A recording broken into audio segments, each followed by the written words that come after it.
సాహిత్యపరమైన విశ్లేషణను గోదాదేవి శ్రీకృష్ణుడుని వర్ణించిన తీరును వివరంగా ఇక్కడ చూద్దాం. 24వ పాశురంలోని సాహిత్య విశేషాలు. శ్రీకృష్ణుడు తన సింహాసనం మీద కొలువై ఉన్నప్పుడు గోపికలు ఆయన వీరగాథలను కీర్తిస్తూ చేసే నీరాజనం వంటిది ఈ పాశురం. ఇందులో ఆయన చేసిన 6 ప్రధానమైన పరాక్రమాల గురించి, కృత్యాల గురించి వర్ణిస్తున్నారు.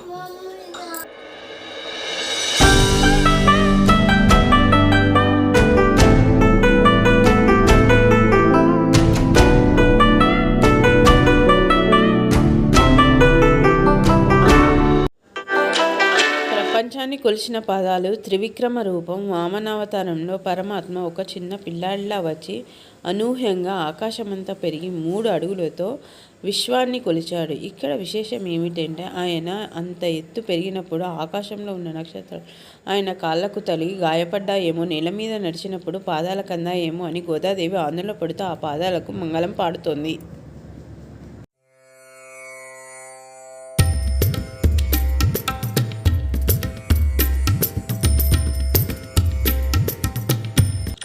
దక్షిణ లంక విజయం. రామావతారం. రాముడి అవతరించిన సముద్రం దాటి వెళ్ళి రావణాసురుణ్ణి గెలిచిన పరాక్రమాన్ని ఇక్కడ స్తుతించారు. నీ శక్తికి విజయం అని చెబుతూ ఆయన బాహుబలాన్ని పొగిడారు.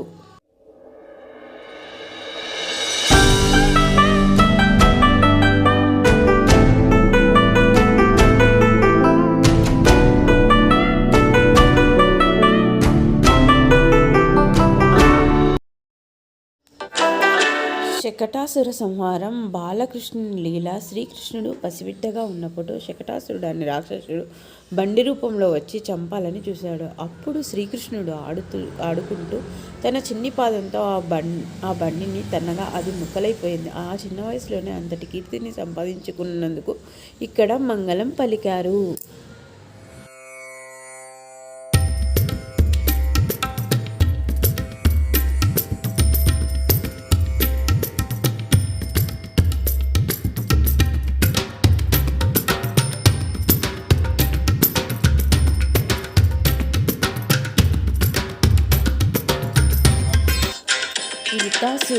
కపితాసుర సంహారం. వృత్తాసుర కపితాసుర సంహారం.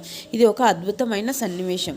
ఒక రాక్షసుడు దూడ రూపంలో వత్సాసురుడు, మరొకడు వెలగ చెట్టు రూపంలో కపితాసురుడు వచ్చారు. కృష్ణుడు ఆ దూడను కాళ్ళు పట్టుకొని గిరగిరా తిప్పి వెలగ చెట్టు మీద విసిరివేశాడు. ఒకే దెబ్బకు 2 రాక్షసులు కూలిపోయారు. ఆయన చూపిన ఈ చమత్కారానికి నేర్పుకు ఇక్కడ జై కొట్టారు.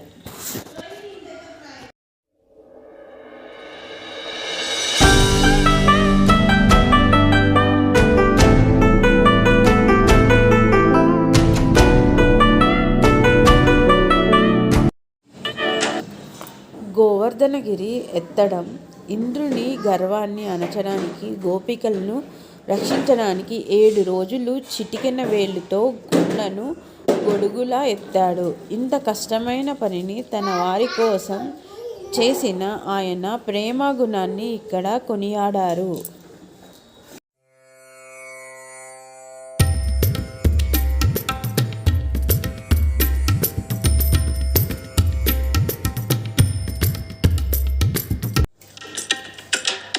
విజయవంతమైన ఆయుధం వేల్. చివరగా ఎల్లప్పుడూ విజయాన్ని ఇచ్చే ఆయన చేతిలోని ఆయుధానికి వేల్ ఈటే. మంగళం పాడుతూ మేము నీ సేవ చేయడానికే వచ్చాము, మమ్మల్ని అనుగ్రహించు అని వేడుకొనుచున్నారు.